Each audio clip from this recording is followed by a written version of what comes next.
Me Forever. We're talking about releasing the first half of that book. And then Ezra has his new book that he's been writing.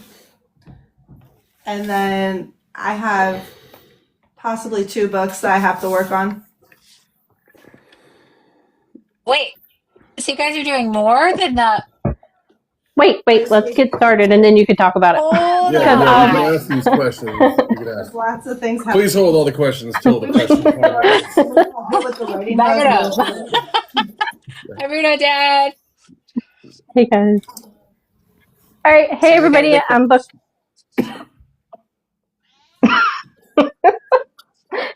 What up, Tessa? I'm booked. I'm booked off with Kay, my co-host Lyha, and Indiana Joe. And tonight we have 2 very special authors, C.S. Blake and Ezra King. Hey guys, how have you been? Hey, what's up? We're good. Sorry, we had to do that. Sup? What's up? Okay, so for those that don't know, why don't you, Blake, tell us about your books, and then Ezra, you can tell us about yours. Okay, I'm gonna mute so you can talk. How do I do it? Okay. Oh, you're not muted. We're new here.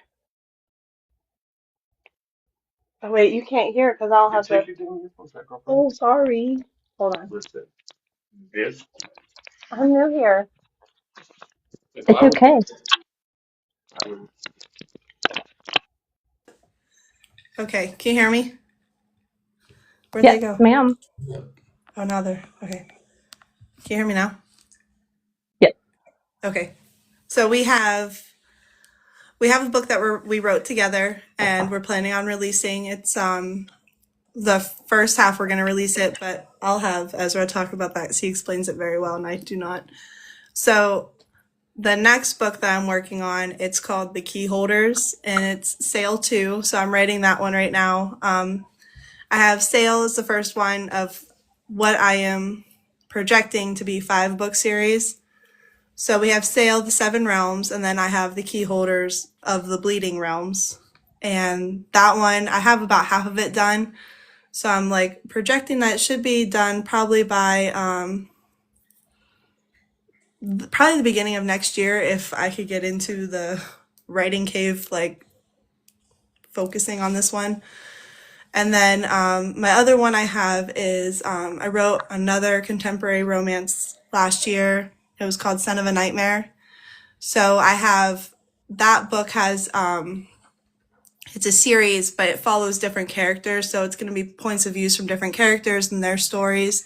And I have the second book already finished, and it's called Keep Me Breathing. And it's going to follow our favorite barista that is very moody. Her name's Mindy. So, and we're going to have that one. It's completely finished. We're just going to go through the editing stages. And what I'm thinking of doing is I'm going to re-release Son of a Nightmare with its new cover and do some kind of promotion with that one. So that's what I've been working on. I have a couple other things in the works, but I'm not completely there yet to release those into the world just yet. Is this the new cover? No, that's the old one. I don't have the new cover yet. We're still like tweaking it a little bit, but my very handsome man, he's designing it for me. So fancy. Okay. I'm gonna unmute then. Okay, let me. Oh, I probably could have done it.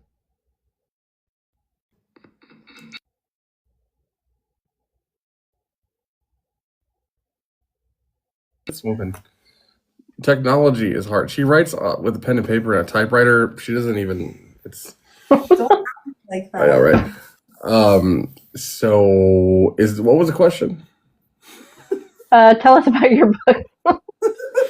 Well, because she's talking about all the books that she's coming out with, not about her actual books that she has out right now. Oh, was that what I was supposed to do? Yeah, it's okay. I just wanted to recap that. Anyway, so the books I currently have right now is called When Sleep Comes.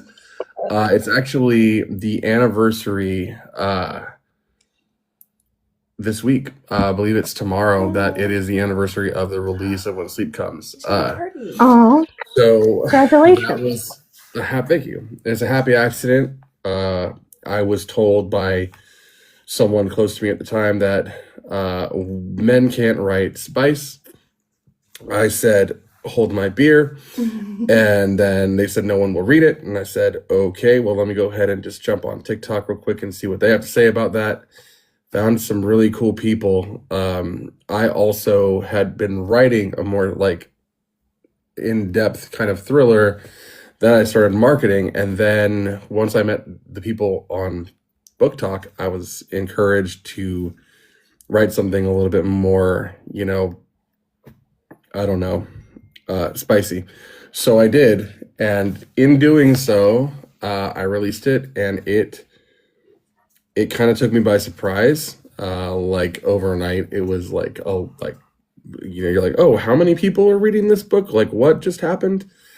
My lives started going crazy, and I built a really fun community, and that book was cool because it kind of hit a lot of topics. So that book is actually about a teacher named Celeste. She is basically being visited in her sleep by some of like your favorite Halloweeny types, your vampires, werewolves, shadow daddies, that sort.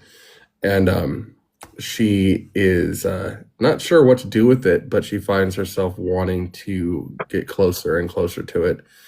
And so while it's incredibly spicy in terms of the scenes that she finds herself in when they visit her in her sleep, there's also an incredible depth to the trauma, psychological, and emotional part of it, and some really interesting and hard to deal with themes there. So that book was really cool for me because I started writing to try to be a more like a psychological, that type of writer. So even though there's like a ton of spice in that little novella, the reviews have been that people have had healing through it. People have been like touched. People have been broken. People have been scared because they've had encounters and things like that in their life that was too close to home. So I really enjoyed that one because it's a spiral into madness. But I have another book out called The Echoes That Follow, which is basically your quintessential like damaged cop who finds himself in a somewhat of a horrific situation, gets in a car accident, loses part of his memory, and has to figure out what happened and why. He's also, when he gets back to work, investigating a body that washed up on the riverbank in Seattle. And in trying to investigate that, he is uncovering that there's a lot of sinister things going on, and it's twisty and turny, and he finds a love interest in his neighbor, who is a pretty blonde girl with blue eyes with cat socks and quirkiness, and steals the show and becomes the absolute best character I've ever written.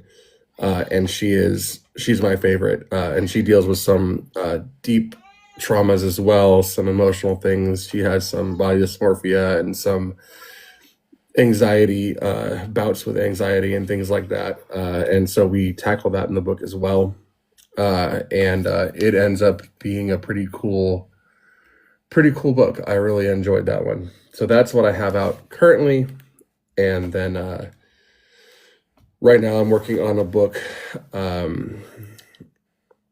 We're working on a book called Find Me Forever, which most of the people in this room have heard, read. But basically that is going to be a historically accurate romantasy involving vampires and werewolves, and some serious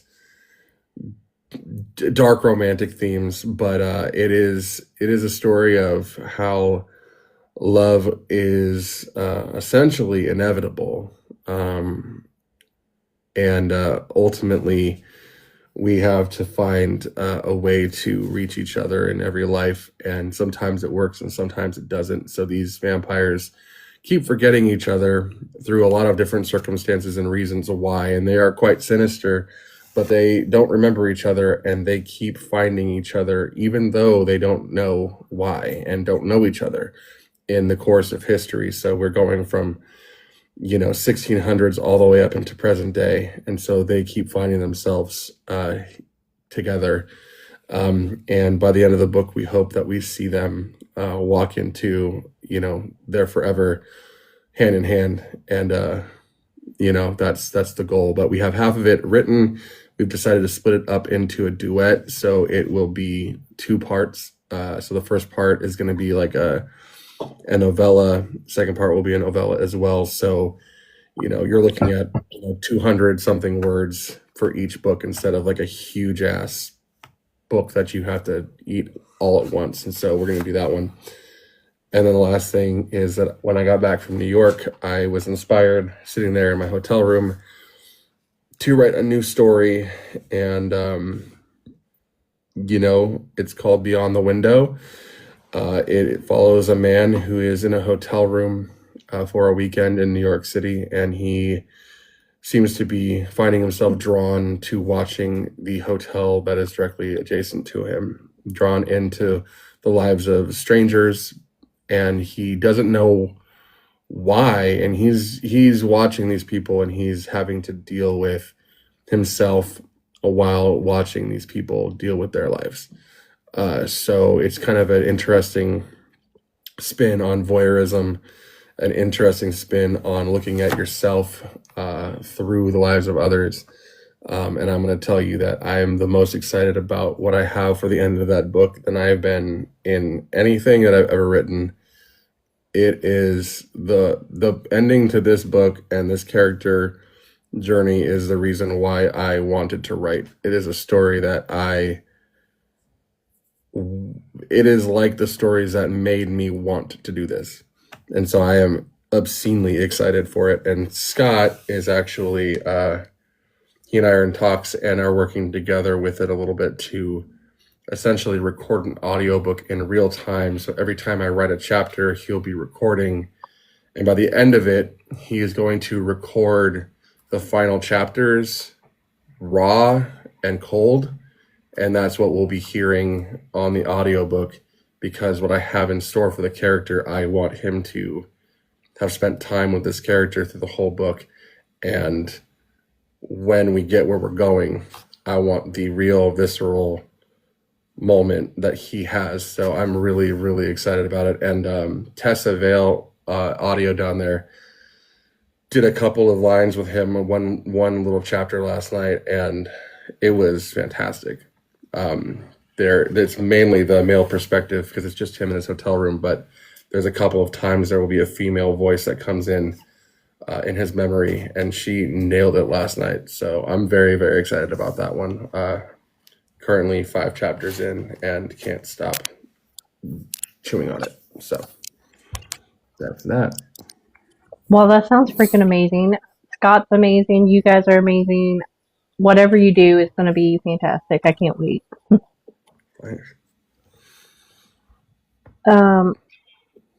So can you tell us a little bit about where your head was at when you wrote When Sleep Comes? Because I recently just read it, and the way that you mix the sensual side with the psychological side just had me turning the page as fast as I could to see what happened.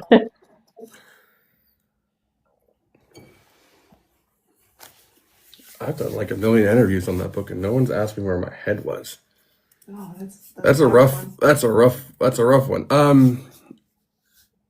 Weird looking back at it because I wrote it very quickly. So I wrote it in a week.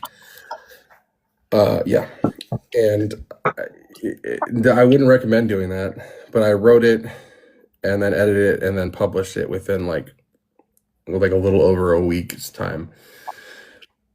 I didn't know at the time where I was, but I was writing it, and I don't know if she's still in here, but our bestie, her name's Castler, she's under here as Bookish Baddie. She and I were actually on a live the moment I realized what I had done. And so I don't want to give away what ends up happening, but if any of you have read what I call the final chapter, it's labeled Goodbye. It's it's a rough one. It's a rough chapter. In one perspective, in another perspective, it's actually a great chapter. But I finished it and wrote my final line there, and I froze because I realized that I was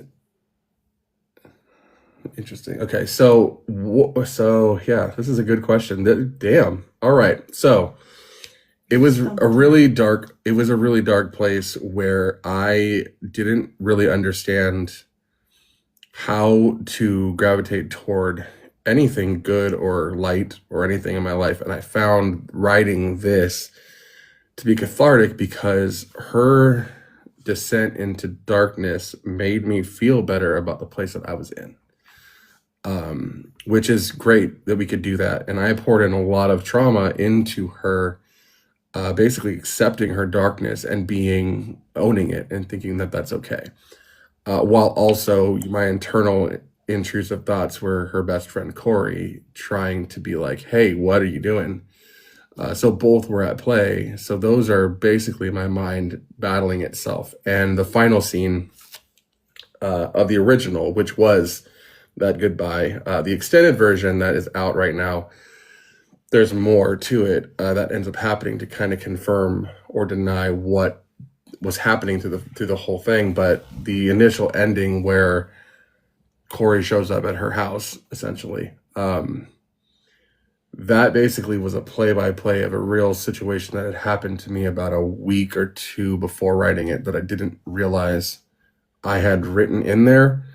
That was the driving force behind why I wanted to write the book. I knew how I wanted it to end.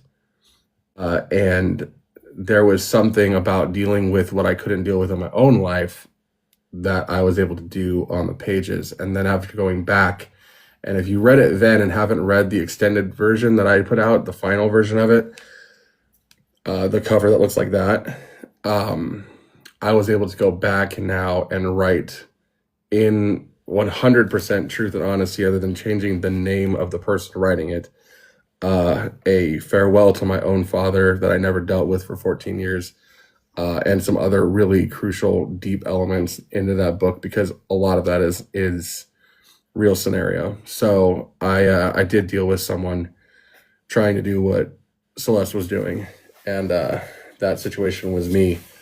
And I know what it was like to be Corey driving across town, and I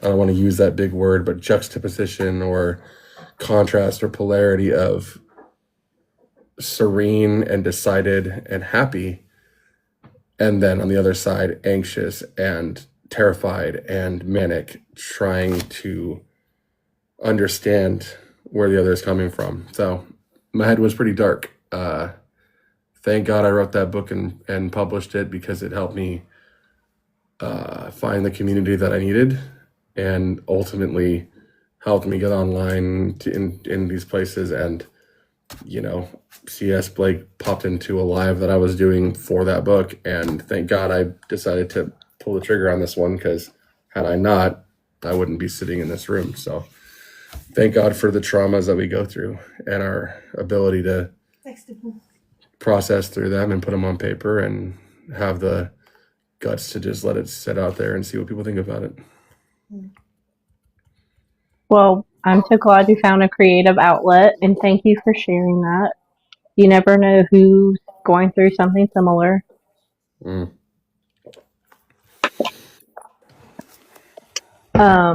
Blake, why don't you tell us about sales? Sale. Ready? Go ahead. You do it first. Go ahead. I'm done. Oh. Alright, so Sale, my complex story I can never talk about whenever I try to talk about it. So I wrote Sale when I was 11. I read a book in 7th grade called The True Confessions of Charlotte Doyle. And when I read the book, I thought it was kind of like lackluster almost, but I also loved the fact that there was a girl on a ship and she had to go through. I can't even remember what the book is about, but I just remember there was a girl on a ship and she had to go through some kind of turmoil, some kind of murder, whatever it was. I remember reading it and getting to the end and being like, that's it. That's it. And I told my mom at the time, I was like, I don't understand. I wanted more out of this book. Like, why does it like this? And she's like, well, you could always write a book if you want to write one the way that you want it. And I'm like, I didn't even think about it. So I was like, oh, okay. So I got one of those yellow notepads that, like, my dad had one. He gave me one for, like, I don't know, they just thought I would be like, just write on it for a day and be done with it. But I wrote the first chapter, Sail on it. Originally, it was about a princess who was sold to pirates by her stepbrother so that he could take the throne, and the stable boy had to save her. That was the original storyline, and I went with it for years. I wrote it. It ended up filling up notebooks. Like, I mean, I had probably about 12, 13 notebooks. I had 3 books of it written and everything, and then I put it away for a couple years, and I started writing other things. And when I was in college, I pulled the book back out. I found it, and I was like, oh, I wonder what this would look like, because now I have a computer. So I put it on a computer, and I wrote it, and realized that there was so much more to it that I wanted, so I kept adding to it. And over the years, Sail has been my firstborn child of writing. I have written it and rewritten it, and every time I rewrote it, it was never done. It was never finished. And up until this past year, I took it, I kept a lot of the characters' names the same, and I just rewrote the entire thing, and it just blew up to this huge storyline. It got to the point where Ezra and I would sit in the car for like hours just talking plots, just talking about character development. I mean, scenes. He went out and bought me all this storyboard stuff, things that I've always wanted and I never had because I didn't know how to do it. He sat with me and wrote note cards, and I mean, we plotted this whole entire book. And it was the first time I ever had anybody do that with me, because as a writer, it's really hard to find people that are just as excited about your work as you are, especially when you're not like published yet, or when you're just writing it. It's so easy to be like, oh, hey, I wrote a book, do you want to read it? And usually your friends and family are like, oh yeah, that's great. Or it's just like pulling teeth, like, oh, hey, I sent you my book, did you read it? Oh yeah, I didn't get it yet, send it again. Like, it's a thing. Yeah. And it's really hard as a writer to find people to read your work and then also talk about it. And so when I met Ezra, I'm trying not to like say your real name because I'm not used to calling you Ezra. What? What's my name? Not used to calling you Ezra. So when we found each other, it's like a breath of fresh air to find someone, not only to be in love with them, but also to be able to share your passion with them. And it's so Sail it's been a journey, quite honestly, writing it, but also going over it and reviewing it with them, like editing it and all that. I'm also finding that there's a lot of hidden trauma written in that book that I never realized I had. Every single character is almost like it's almost like a different part of me, like the characters themselves. Like, there's a different part of me in every character. And I'm starting to see that, which is also making it harder to write it because I'm in a different part in my life now. So I write from trauma is what I find out, which is why, like, Son of a Nightmare, trauma-filled book. I mean, if you do not like dark romances, or not dark romance, if you don't like dark trauma romance, like, that's not the book to read. But it's like, I just found out that's how I write. I base it on my trauma. So that's where Sail came from. It's basically, it's grown up with me, essentially. Like, it was a child with me, and now it's an adult with me, and it has like accepted the growth of my life. It's kind of what the book is. So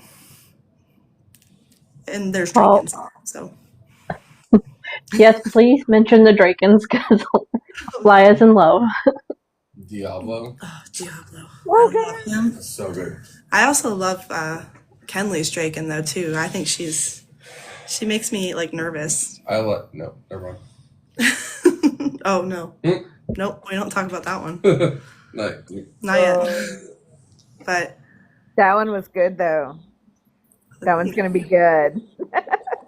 yeah, it's gonna be if definitely the second sale like key holders is gonna be very very dark. It's I mean I feel so bad for this main character. I've never tormented any character in my entire life more than this main character, and I feel horrific for her, like to the point where I'm like maybe I should like give her a break. Nope. and, So good. and like let her have some happiness, but she's gonna go through it. But you're gonna see her growth. Like that's like the goal in sale is that it's gonna show growth in characters. It starts out very immature, kind of slow, but it's supposed to because it's following like a group of 4 kids who don't feel like they fit. They're in awkward stages of their life. They're focused on the wrong thing. They just want to be kids. Annalise wants to fall in love with the cute, prince of the neighboring kingdom, that kind of thing. She's not focused on like war and betrayal and all this other stuff. She's just focused on herself, and she's very selfish, and that's what like sale is in the beginning. And then there's like a change, and there's like a lie that's told, there's a secret that's kept, and it flips, and the characters are forced to grow up real fast and earn their places in the world. And that's kind of like what life is like. There's a point in your life that you're like, oh, childhood is done, no more childhood, I am now an adult. There's a point in everyone's life where that happens, and that's kind of like what sale is like. It just shows this is where the flip is for her. So I love that kind of story though, because you're growing with the character. was it? Yeah. Oh, I did good.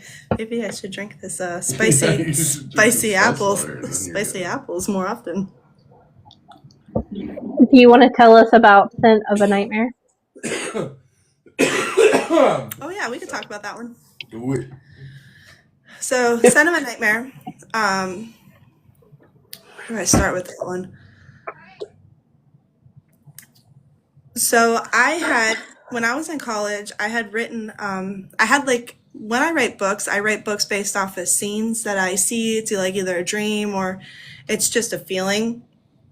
And Scent of a Nightmare this one's kind of really emotional. I'm going to put out there that the main character, what she goes through, it did not happen to me. A lot of people will read it and be like, oh, it did not happen to me. I will put that out there. It's not a true story. It's like, I wanted to write a book that was the voice for the cadences of the world who go through that, because what she goes through is a very, very, it's a real thing. I've known a lot of people that did go through that and were in her situation. So Scent of a Nightmare. When I was in college, I had a scene in my head that I saw, and that's where the book is kind of born, but there's also more backstory. But there was a scene of a girl walking out of, like, what I saw was from her point of view, walking out of a lake house in the middle of summer on the 4th of July, very specific.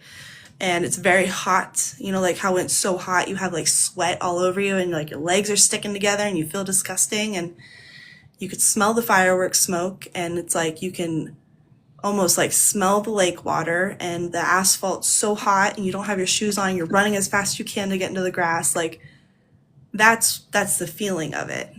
Now it's like, it feels like kind of nostalgic, like, oh, 4th of July, I love it. But hers is a lot different. So when I was younger, I was part of a, we call it cult camp, but I was part of a church camp for a very long time. I was very involved in the church. And I was a counselor for years. I was a counselor to these 5th and 6th graders. And this one girl, she followed me for years, like in my, like,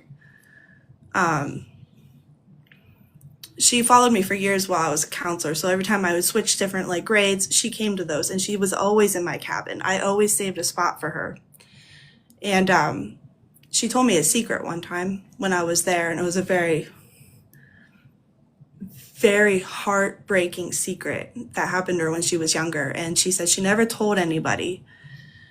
And she said that like when that happened to her, she never told anybody what happened to her. And we talked about it, and then she told me about like how she grew up with it and how she like lived with it and all that. And then, you know, growing up, you also hear stories about other family members where it happens to them too, and no one talks about it. It's like it dies with family members. And I kept thinking, I'm like, that scene, there's a reason why I wanted to write this book. Was there's a main character, her name's Cadence, and she is at they have these block parties where she lives in Pineview Lake, and she trusted somebody who was supposed to be an adult, who was supposed to be like a protector of her, and he took advantage of her. Now, the situation that she's in is that she doesn't know what to do because she did something really bad as like a like retaliation against it. So she ends up leaving. She ends up finding out that she's pregnant. So she ends up leaving her family, her friends, and without a trace, just leaves for 5 or 6 years, and she goes and lives with her aunt. She doesn't tell a soul what happens. She lives with this secret. And then in like fear that if the person that did that to her finds out that she had a kid with him, that he would take her kid because he had that much power over her. So what she did was she lived with her aunt for a while and just kind of like lived her life in quiet. And then out of nowhere, she gets a phone call from her grandma that her grandpa had a stroke and that this could be her last time seeing him. And so in her mind, she's giving the option of she can not go back home because that's where the nightmare comes from. Like the person that did that to her, she calls him her nightmare. And like he resides still at home where all that happened, where her grandparents live, and her grandparents have no idea what happened to her. So she has to decide whether she's going to stay or she's going to go back home and say goodbye to her grandfather, who was her best friend who raised her. And she has to decide that. Well, she ends up deciding that she needs to go back home. So that's what she does. So the book follows her journey to go back home, and it's like one of those really like tough decisions. Like there's like a line I wrote in the book that I always think about where it's going back home is like putting on an old pair of jeans. They just never quite fit the same after so many years of not wearing them, which is kind of true. Yeah. So she ends up going back home, and the first scene when she gets back into Pineview Lake, she's having a panic attack, and you're seeing it from her point of view. And she leaves her phone in this coffee shop that her daughter has to pee in. So that's where, you got your love interest in there, and she meets Tate. Now, when I wrote this, Tate is a brown-eyed, dark hair, tattoo all over him, coffee shop owner, man that just falls madly in love with her. And he will do anything to protect her. Mm-hmm. Oh. I didn't know that I was actually writing about the love of my life right here. I didn't even know him then, but apparently. Your arm looks uncomfortably small. What? Your arm looks uncomfortably small. Oh, hey. I mean, no, that's funny. So yeah, so the book, it just follows that, and she goes through some trial and errors, and she ends up running into her nightmare, and then you get to see how that progresses. And it's just literally, this book is probably one of the most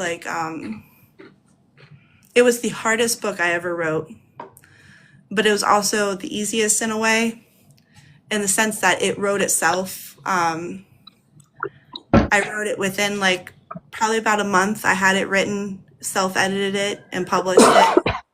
It took a whole year altogether to get like the ideas put together, but when I sat down and actually wrote it, it was like it wrote itself.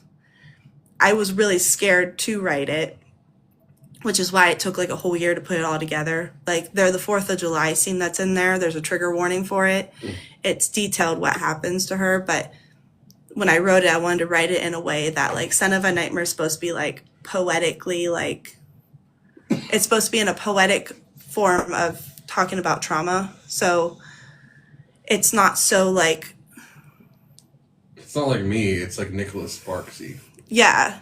So the whole book itself, it's like, it's just supposed to be more poetic, but it's supposed to be also like shows the growth of her, like how she learns to love and accept herself and know that that incident that happened didn't define who she was. It just built her as a stronger person. And the 4th of July scene, like when I wrote it, I had to do it justice, because in my head, I'm like, this has to be justice for the people who are the Cadence evergreens in the world. I had to do it. Like, it had the hardest time writing it. I was also afraid that if I wrote it, that it would, like, people wouldn't want to read it because it would be too traumatic. So it was also like, it was really out of my comfort zone. Like, if you go from Sail to Son of a Nightmare, it's like, those are like two hugely separate, different books. And I was just like, that was my first romance book I ever like wrote on my own. It had some spice in it. Never written spice in my life. That was the first time. And yeah, I guess it's like, I am very proud of that book though, but it does need edited a little more, but I am proud how it came out. Ironically, it's still making pretty good sale profits too, and I don't even try to promote it. Well, that's awesome. Kelly wants to know which one they should read first between the two. So if you're looking for a light read, no, well, not a light read, they're all heavy reads, but if you're looking for like a non-commitment read, Son of a Nightmare is like a non-commitment, because you could read it and it's just a book. Like, it just, you read it and it has an ending. It doesn't leave you on a cliffhanger and you're like, that was a read. Now, Sail, I am very sorry, because that will leave you on a little bit of a cliffhanger, and you have officially bargained for the next 5-book journey. Yeah. So if you're ready for a commitment, I would say Sail. But if you don't want a commitment, I would say Son of a Nightmare. So if you could pick a song for like the soundtrack of that book, what would you pick? Which one? All of them. Both of you guys. All right. Okay, so hold on, let me pull up my Spotify because I have my songs on there, and I have like a whole playlist for. So Son of a Nightmare. Son of a Nightmare has its own, like, there's a couple songs that played for different scenes.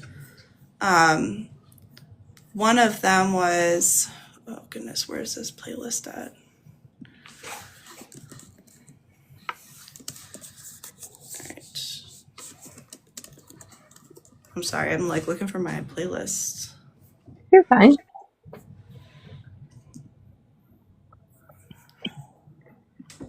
Where are they at? Will you find them for me? Because I'm computer illiterate. Baby, it's on the left side. I don't know what to do. Go down. Oh. Are you judging me because I have Lil Wayne on there? You sang Lil Wayne songs to me before. What's up, Leon? Leonie. Leonie? Is that what it is? Yes.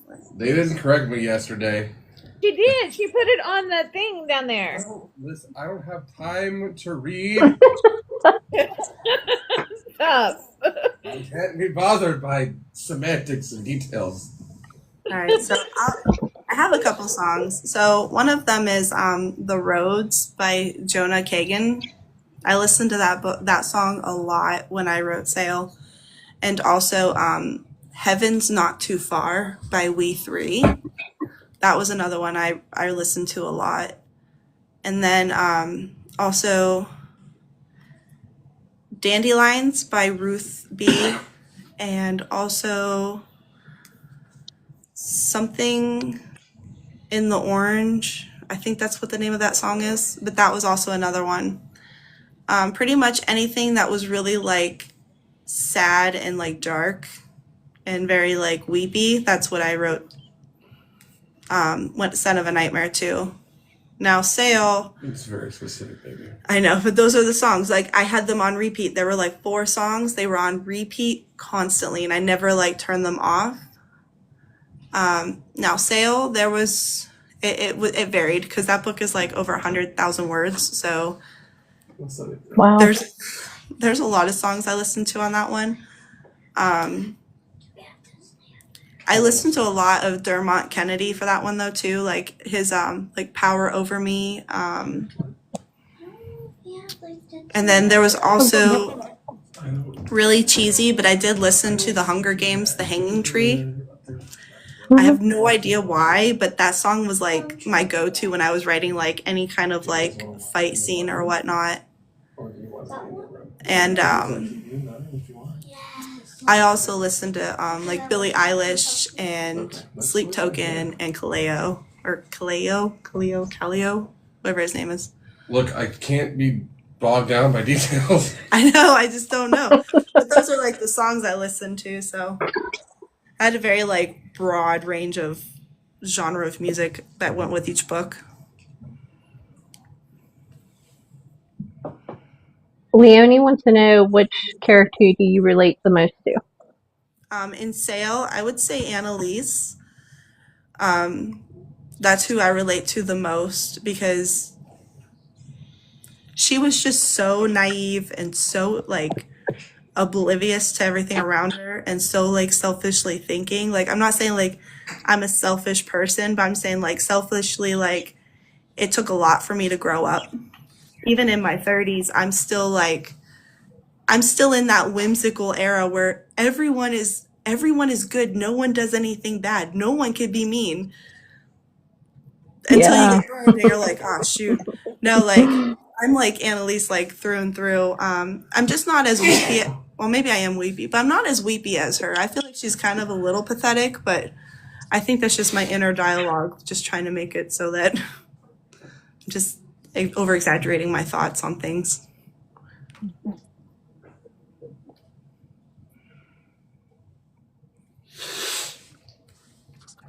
Ezra, what was your playlist for a song?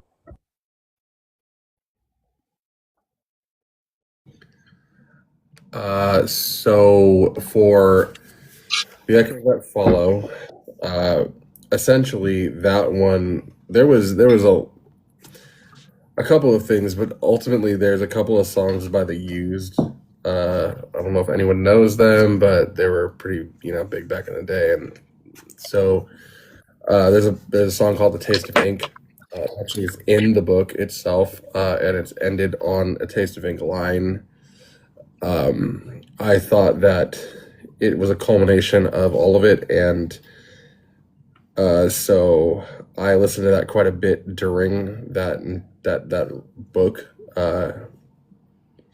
It says, "Here I am, alive again," and I'll savor every moment of it, basically, which is the arc of all the characters in that book, coming through something, finding their life again, and savoring the moments that they have instead of having let them pass them by as in previous times. And then for When Sleep Comes, some dark stuff, but I will say a lot of Falling in Reverse, pretty much the entire album of Popular Monster from Falling in Reverse, and the entire last lap basically of the book was written to a song called Jaws by Sleep Token.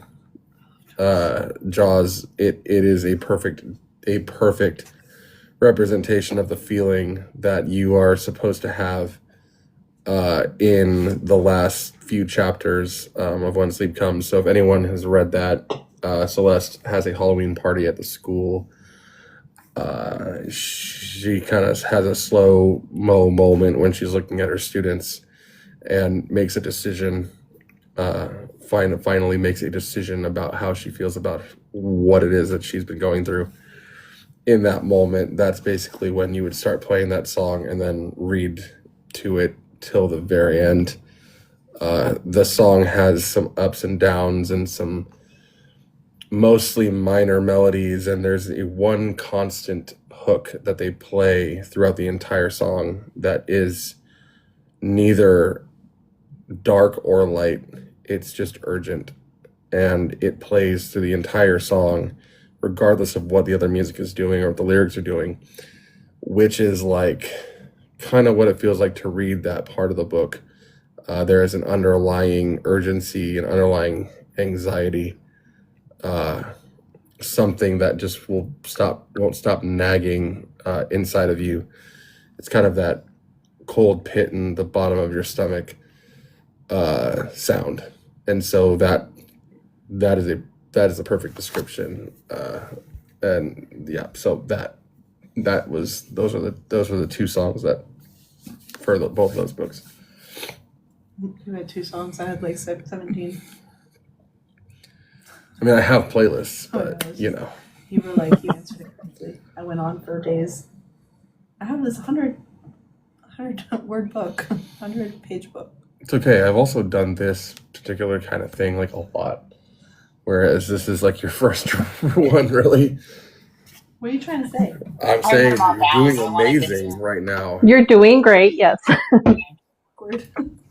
Like, you know what we're doing. Oh, no. They're seasoned vets. We don't. Fake it till you make it. Absolutely. All right, why don't you guys talk about the book that you are working on together? When is it coming out? Give us everything that you have.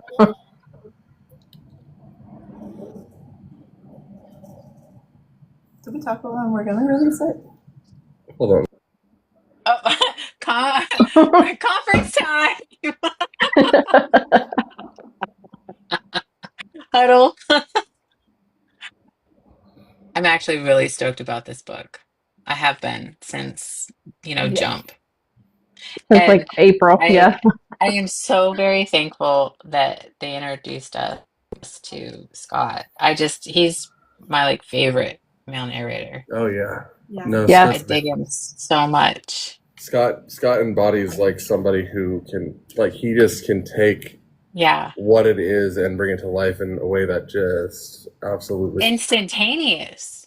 And it doesn't matter what. It never ceases to amaze me on how he's able to do that. And I know he will always tell me, well, it's your writing and the way that you do it, you were able to like give this to me in such a way, and I just get it. And I do see that to a degree, but I don't think he gives himself enough credit to know that while he and I might have this like, I don't know, kismet, like they might Right. this thing, he's Yeah. able to do that generally with anything he touches, and he's fantastic, honestly. Yeah. Yeah, And Tessa. I for would sure. say, as knowing him off the social media and actually being like friends with the guy, he's also like a hell of a guy, stand up, Yeah. like a stand up human being, and in this season, that means more to me than any talent and anything. I wouldn't care if he was amazing, but if he was a douchebag, I wouldn't hang He out with also him. like he takes our work and he loves it, if not as more and equally as we do. Yeah, someone that takes what Yeah. you create and Yeah. and will honor it and love it and be excited for it the same way. That is something you don't always find, especially in that realm. It's work for people, and we understand that, but And he does it because he enjoys it. It's not because he's trying to like make money off us yeah, or yeah. promote himself. Like he does it because he's just a good guy. Like just like how Ezra said, like he's a good dude. He's a good guy. So Finding Forever, to answer your question, what's up, Jason? That is coming out December 15th. Oh, What? That soon? Oh my gosh. I might cry right now. What is it? Wait. What's the significance of this date, guys? that's the day when we like officially were able to be together. with like the drama that went on, the people that tried to pull us apart, the trials, the huge obstacles we were put through. That was the day that we decided. It wasn't a day that anybody else decided. We decided that day. Fuck everyone. We're just gonna be together. Like, Love it. it's a very special day. Aww. So in that, we were in New York City the last week. We built rings from scratch. So they gave us like, you can get silver, gold, platinum, whatever, and it's like a strip, and you just hammer it and do the things and buff it and shine it and the whole thing. It was so fun. So we were able to make our own rings, which we got influence with. So we made them, right? But I don't think you're gonna be able to see them on here. But like, let's see. I don't know if you can see the engraving in there, I but don't know. basically hers says "Find Me" and mine says "Forever." Yeah. So. You guys, that's so freaking sweet. So that book will come out this week. We knew we were going to come out with it this year. We just didn't know what. Like I said, we wanted to initially release it all at once and just be done with like, boom, here's the story. But we got halfway. Well, we got to where we knew it was the end of like the first part, and realized that we were like already in like deep novella territory in terms of length, and we're like, well, if we write the next part, which we have mapped out completely, we know what's going to happen, we know everything that's going to go on, that may take at least another 55,000 words or more, which will put this book in like high fantasy pages. And that's a hard sell sometimes for people, especially when you're entering into something 120, like, 120,000 words or so. I mean, you're looking at 400, 500, 600 pages, depending. That's a big ass book. And I mean, Size of sail. yeah, it's a good story, and I think people will find it worth reading. But that's also one of those things you're like, you know what? Let's hit them with what we have right now. We're writing the second part, which will be finished it will be finished by the time that we release the book one. So it will be on Valentine's Day. Yeah, and so my thought is that we'll be releasing it like a couple months apart. But yeah, so the book cover is finished. Book is done. We added a couple chapters solidifying and strengthening the relationship between Elias and Lavinia, because accidentally wrote Apollo in there so strongly that you kind of were like, yeah, fuck Eli. We don't really care about that guy anymore. We like this guy. We realized that, honestly, we didn't give, like, they just entered into the book in love, and then she gets turned immediately. And you're like, yeah, they were in love. Oh, that's sad. Oh, man, he really loves her. And then we off the guy. And you kind of like, you're like, what the and then a couple minutes later, you don't care anymore because Apollo comes screaming in so strongly. You're like, okay, I kind of like him. Do I feel bad that I like him so much? And so we strengthened their bond and actually broke our own hearts a little bit doing so, because a couple times we were like, oh. Yeah, we're like, oh, God, okay. Oh. Yeah, I feel really bad about what I did to this guy. But ultimately, and I will say, ultimately, the ending has changed too, of the book again. And we have found a way to, it was sad before, we made it sadder, and then we figured out the way to make it. And then we made it the most sad. It is like, it is going to be one of those things that you're like, oh God, like why? But it's why? But it's beautiful because it has to be. It has to be. So that's like the other thing is too, like, we wrote the book so fast. Yeah. And we were in it like so deep that we had to step back and take a moment because it was starting to get to the point where we're like having all these different ideas about twists and turns. And I'm like, you know what?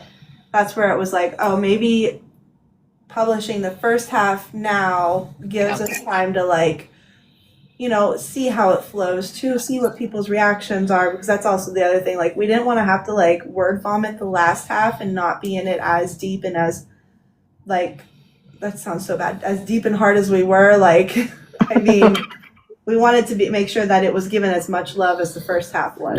Yeah, because we do time jump quite a bit. Mhm. We're I will tell you that we're focusing in right now. We've written the beginning of the second part, and I'm excited because I just wrote Apollo's like what he's doing, and that guy he's in a different shape than he was before. But it's 1889 in Whitechapel. I made mention to this before, but that's the time of Jack the Ripper, and he happens to have gone back to his original trade because it comforts him, which is being a butcher, which is ironic because he's known as the Butcher over all these years as the mythical butcher who bursted through a wall at one point and started turning into a werewolf. So the myth has now sat for a long time, and he's finding it pretty ironic that he's a butcher in Whitechapel. And so there's references to, there's a little reference there, which is kind of fun because I'm a huge true crime nerd. And so getting to kind of just like make a little correlation to not one of the canonical 5 victims, but one of the periphery victims of Jack the Ripper. And so I detail the scene in a place that this victim was found. And so it's kind of fun because I kind of, maybe or maybe not, it was Apollo.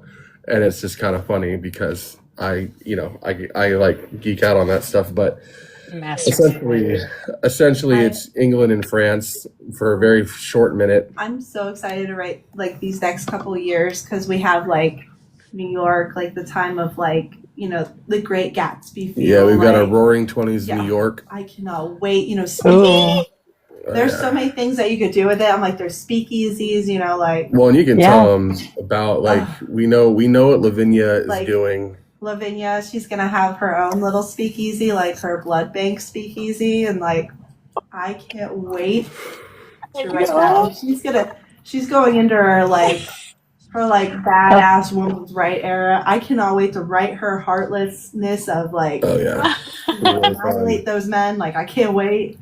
Yeah, and then I can tell you that the next time they wake up, they're going to be in the middle of the 19th century or 20th century, I guess, in LA.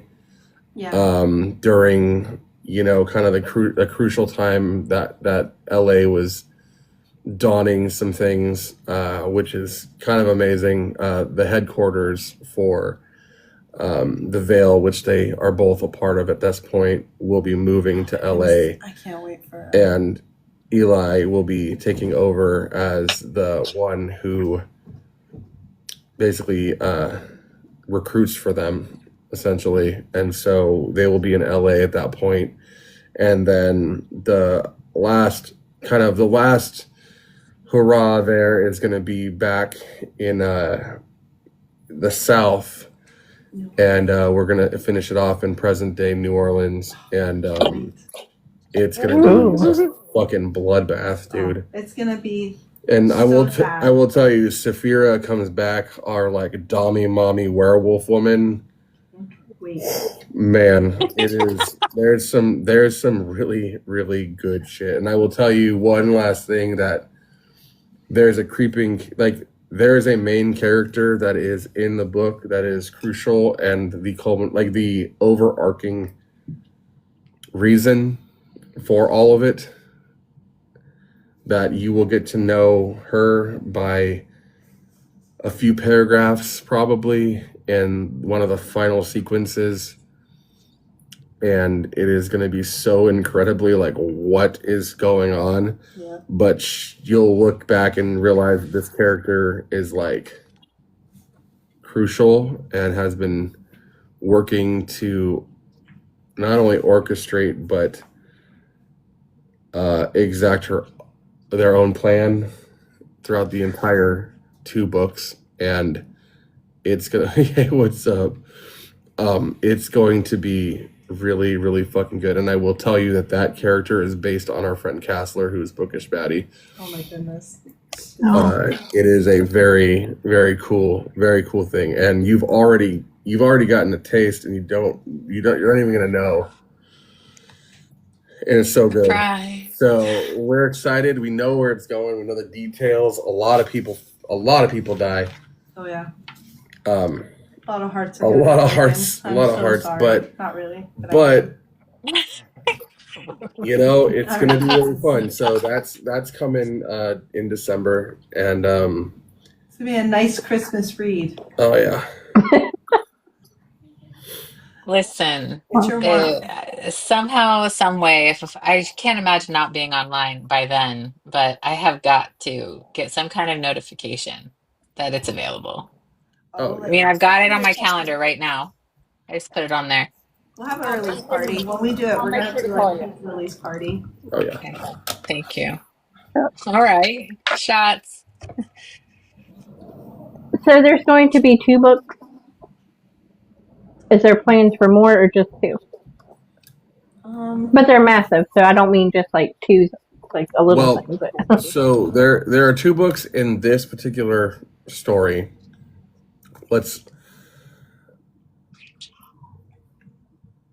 Lavinia is basically the star of this whole book. And so what I'll say is that this is Lavinia's story. There are some fantastic opportunities for more. One that I know will definitely probably want to explore, that's probably more of an origin story, because we're going to talk about it, but there's a lot that happened to get the Veil and the Order, which are the opposing sides of the vampire so-and-sos. There was a large reason why there are 2. There used to be 1, and they split for a reason. And there are centralized characters around that split that are in the book that you guys will be reading and have been reading. So I think that once we finish Lavinia's story, we may really want to explore the characters that didn't necessarily get to be explored, but were incredibly important to the story. And honestly, we could write the shit out of that. Yeah. Because it is also an incredibly deep love story. Like a really good love story. We're good at that. That also ends in tragedy. Anyway. Oh, no. It's very true. But it could be really, really cool. So there could be more. It just depends on reception. Not really. I don't really care what people want. But honestly, it's if people want to know more, if people want to hear more, then let's do it. I think it could be really cool. So yeah. But I don't know that you'll be seeing these particular characters as far as the main cast of this book again. Yeah, I think this is it. I think this is their story. So. There might be it down the line, those side stories, like you said, you might hear from them. We might get a Saphira something or whatever. But honestly, at this point, it's it could be anything. Also, could be more side stories that pop up down the line. Yeah, I know what you're getting at. Quit saying words because you might push people. It's one of those things where you think about later on. You're like, I could add to that story, but I know. I'm right now. We only have it projected for 2 books. Yeah. Let's do. So excited, you guys! I'm so tickled right now. Yeah, I'm excited too. It's about fucking time, is all I gotta say. I know, right? It's been a while. We were hey guys, let's tease you with this book. Everyone's like, oh, we love it. And then we're like, no bye. Look, we have to go off TikTok for a while and do life things. Look, life gets crazy. You remember those 2 authors that came out with that book? They jumped into our live one time and then... Just never came back, yeah. We fell in love with you immediately. Those are our people. We love them. Yeah. Oh man, life took us for a ride. Definitely these past couple months that we've been gone. So it's nice to be back. Yeah. Yay. Well, we're happy We're to happy see you're you. back, Yeah. for sure. Is there any plans to take this amazing book to traditional publishing? Yeah. Yep. We have a whole thing planned out. Yeah. Once we have the second book done and in the can, we'll start querying. We're gonna self-publish it, and then we will query. And then what we'll do is on our promotional lives, where we're gonna do cold reads, or reads, not so much cold. They're gonna be more like thought and planned out. When we do those, we're actually gonna be inviting literary agents to those lives and taking recordings of the readings and things like that. We're gonna send those with our query letters. And just see what happens. I think it's a strong enough story that it definitely could go there. Yeah. I think it is in a genre that is quite saturated, but I do think that This one's different. given a synopsis of Yeah. what it is and the quality of what it is, as well as them being able to hear someone like Scott, Juliana, maybe Bianca or Tessa doing something with this, it might be like that age of, I don't want to read 20 pages of this book, but I will press play on a 5-minute clip and let it play in my office while I do something else, and it may just draw them in enough. Oh, wait a second, what are they, what is this? I think also Smart, because yeah. I had an agent for sale. I sent sale to an agent a while ago, and it was the first time I ever received any kind of like positive feedback from a literary agent. And she sent me like, of course, like a rejection in the end when she asked for like, she was like, oh, can I have the first 50 pages? I'm really excited about this. But when she gave me her response, she gave it more as like, I took on too many projects at one time, and this just wasn't something that would fit into my schedule right now. Had this been sent like months later or before, the outcome would have been different. So I'm thinking like, so we were trying to think of different ways, to get their attention. I'm like, those videos also show them that we have a strong, like, this, like, they don't have to come up with like a promotional like team or how is this going to sell? What is this going to look like on the shelves? We already have those numbers for them, and narrators. I'm hoping that they'll be like, oh, they have their own set of narrators. Let's bring them with us, So kind of like join forces with the indie like author group and see if we can like all join forces and do this together rather than be like every man for themselves. Yep. I love that. Love It's it. super smart. Mhm. And you'll already have a built-in fan base. Plus, people don't have to wait for the second book. So, we're hoping it works out. If not, I mean, we still have our self-publishing. We'll just keep doing it, going at it. And maybe traditional publishing is not the way to go with it if it doesn't work out. Either way, I'm just excited to get it out there. Either way, people get to read the story, and that's what ultimately matters. Sure. That's what it is. I want your dreams to come true, whatever they are. Me too. It's going to be amazing. You guys are awesome. The story's different. It's fantasy, but it's a different kind of fantasy. It's like It's so good. Anne Rice meets Outlander, yeah. I love that. That's a perfect tagline. That's true, Tessa. Absolutely. Absolutely. We love you guys. Hi, Jess. Long time no see. Jess, what's up? Anyways, I have to go, guys. I had plans about 20 minutes ago, but I love you. I've got it in my calendar. It's nice seeing you all. Of course, it was good to see you. I'm so happy to see you. Okay. So, if you guys don't know, we are having a huge TikTok live next Wednesday. We are going to dress up in costumes. Everybody that dresses up in a costume can come up in a box, talk about their book. They get entered for a prize, and we're going to do some giveaways and trivia, and it's going to be a lot of fun. Okay. What should we dress up as? I'll dress up as an author. I am going to be a serial and a liver, so y'all can do something. I like that. Okay. I'll figure it out. I'm going as a vampire. I forget what Joe's going as. I'll be Forky from Toy Story. Trash? Trash? Okay. Well, thank you guys so much for coming. It was a lot of fun. We've missed you so much. Missed you Thanks guys. for having us. We had a good time. Yeah. Keep us updated on everything. I can't wait till December now. Me too. It's Yeah. gonna be fun. It's gonna be good. By the way, Blake, I can't put my computer down. I'm so happy you're enjoying it because I have been so nervous about that book. Okay, so I have another book that I'm like having Lyha read it because it's one of those books I wrote and I'm like, I Did don't you know give her about with this. did you give her the Gilded Air? I did. Oh. She's like the only one who has it. No one else has it, but I haven't even read that. I've only read like little bits and pieces. Like, you're the first. So I wrote a book. It was called The Gilded Air. Wrote it last, maybe like a year ago.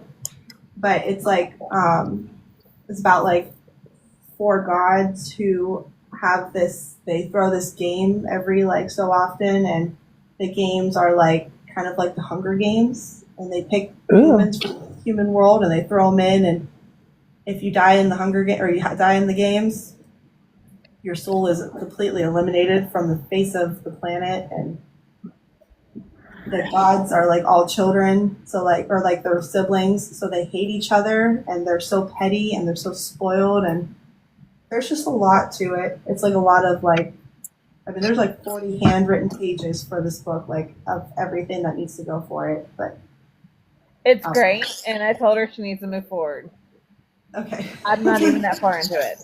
I'm so excited. I'm so glad you like it. It's a good one. I love the plot. Oh, it's gonna be good. That's different too. I think that would do really well. I hope so. I'm like, it's like it needs edited. It's very, very raw, but we'll see how that one goes. Yeah. I'm sure it's amazing. I hope so. It's really good, y'all. So everybody's gonna love it. Oh, I would too, Psycho. Right. Anything. All right. Well, thank you guys so much. I'll tell you when the YouTube video's up, and it was so much fun. It was fun. Thanks for having us. Thank you. Bye, guys. Thank you. Bye, everybody. Bye, guys.